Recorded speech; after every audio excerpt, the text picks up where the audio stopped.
भारत एक ऐसा महान देश है जिसने अपने ऊपर अनेकों विदेशियों की क्रूरता और अत्याचार को सहकर भी मानवता को नहीं त्यागा। भारत की पुण्य भूमि पर जब जब संकट के बादल छाए, तब तब मेवाड़ की माटी में जन्मे वीर वीरांगनाओं ने मातृभूमि की रक्षा के लिए बलिदान और वीरता की अमर गाथा लिखी। मेवाड़ की धरती हर उस विदेशी आक्रमणकारी का काल बनी जिसने भारत को क्रूरता की आग में जलने के लिए छोड़ा था। इतिहास का एक ऐसा युद्ध जिसने राजपूत वीरता की गाथा लिखी गई, और यह युद्ध मेवाड़ के महाराणा कुंभा और मालवा मांडू के सुल्तान महमूद खिलजी के बीच हुआ था। नमस्कार दोस्तों, आपका स्वागत है मेरी YouTube वीडियो सीरीज प्रमुख भारतीय युद्ध के एक और वीडियो में। सारंगपुर इतिहास का एक ऐसा पन्ना जिस पर राजपूत वीरता की गाथा लिखी गई थी। तो पहले समझते हैं सारंगपुर की लड़ाई के पीछे की पृष्ठभूमि। तो यह कहानी शुरू होती है मेवाड़ के शासक राणा मोकल से। राणा मोकल मेवाड़ के शासक रहे थे 1421 से लेकर 1433 तक, और वे मेवाड़ के राणा लाखा व मारवाड़ की राजकुमारी रानी हंसाबाई के पुत्र व राणा कुंभा के पिता थे। 1433 ईस्वी में जब राणा मोकल गुजरात के शासक अहमद शाह के विरुद्ध अभियान पर जा रहे थे, तो रास्ते में जिलवाड़ा नामक स्थान पर राणा क्षेत्र सिंह के दासी पुत्र चाचा व मेरा ने राणा मोकल की हत्या कर दी, और चाचा व मेरा का इस हत्या में साथ महपा पंवार नामक व्यक्ति ने भी दिया था।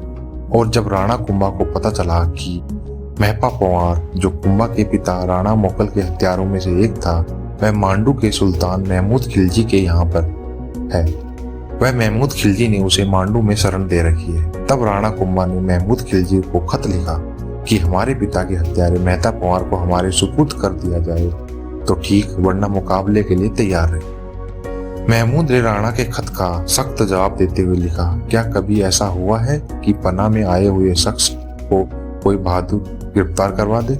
महपा मेरी पनाह में आया है, उसकी हिफाजत के लिए मैं लड़ने के लिए भी तैयार हूँ। फिर क्या था, राणा युद्ध के लिए तैयार हुए और मालवा पर आक्रमण करने के लिए आगे बढ़े। सुल्तान महमूद भी राणा कुंभा से लड़ने के लिए एक शक्तिशाली सेना के साथ आगे बढ़े, परंतु कुछ इतिहासकारों का मानना है कि राणा कुंभा का मालवा पर आक्रमण करने के पीछे कारण अपने साम्राज्य का विस्तार करना था, क्योंकि मेवाड़ का पड़ोसी राज्य मालवा था और मेवाड़ के राणा कुंभा मालवा को जीतकर मेवाड़ में मिलाना चाहते थे। और कुछ इतिहासकारों का मानना था कि राणा कुंभा मालवा पर इसलिए आक्रमण किया क्योंकि मालवा का सुल्तान महमूद खिलजी अपनी हिंदू प्रजा पर बहुत अत्याचार करता था, और राणा ने धर्म की रक्षा के लिए मांडू पर आक्रमण किया। पर कारण जो भी रहे हो, 1437 ईस्वी में दोनों सेनाएं सारंगपुर, जो आज के मध्य प्रदेश के राजगढ़ जिले में स्थित है, आकर मिली। इस लड़ाई में राणा कुंभा का साथ राणा रणमल राठौड़ भी दे रहे थे, और फिर सारंगपुर में दोनों सेनाओं के बीच भयंकर लड़ाई होती, और राणा कुंभा ने खिलजी की सेना को पूरी तरह से खदेड़ दिया। खिलजी अपने मांडू के किले में शरण में भागा। राणा की सेना ने खिलजी का पीछा किया और मांडू के किले को घेर लिया। राजपूत सेना के घेराव की वजह से खिलजी ने महपा पंवार को शरण देने से इनकार कर दिया। इसके बाद महपा गुजरात भाग गया।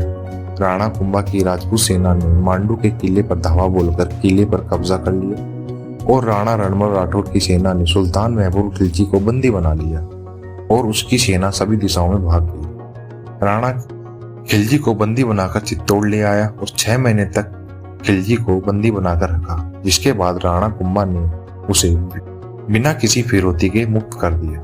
अब बात करते हैं इस लड़ाई के परिणामों की। तो इस लड़ाई के बाद मेवाड़ की सेना ने मालवा के कई क्षेत्रों पर कब्जा कर लिया, और इस महान विजय को याद रखने के लिए राणा कुंभा ने चित्तौड़ के किले में विजय स्तंभ का निर्माण शुरू करवाया, जो 37 मीटर ऊंचा व 9 मंजिल का स्तंभ है। हालांकि स्तंभ का निर्माण पूरा होने तक राणा कुंभा ने महमूद खिलजी के साथ 2 अन्य युद्ध भी लड़े थे, जो थे मंडलगढ़ का युद्ध और बनास का युद्ध। ये युद्ध भी राणा कुंभा ने जीते, और इसके साथ साथ गुजरात के शासक के साथ भी राणा कुंभा ने युद्ध लड़े और जीते। ये सब युद्ध व घटनाएं मीनार पर अंकित है, जिसका निर्माण 1448 में जाके पूरा हुआ था। और राणा कुंभा ने अपने जीवन काल में लगभग 52 लड़ाइयाँ या युद्ध लड़े हैं, और ऐसा कहा जाता है कि वो एक भी लड़ाई या युद्ध नहीं हारे। वे भारतीय इतिहास के महानतम शासकों में से एक रहे हैं। तो आज की वीडियो में इतना ही। मिलते हैं नेक्स्ट वीडियो में। आशा करता हूँ कि मेरे द्वारा दी गई जानकारी आपको पसंद आई होगी। धन्यवाद। जय हिंद, जय भारत। वीडियो को लाइक करें, शेयर करें और प्लीज चैनल को सब्सक्राइब करें।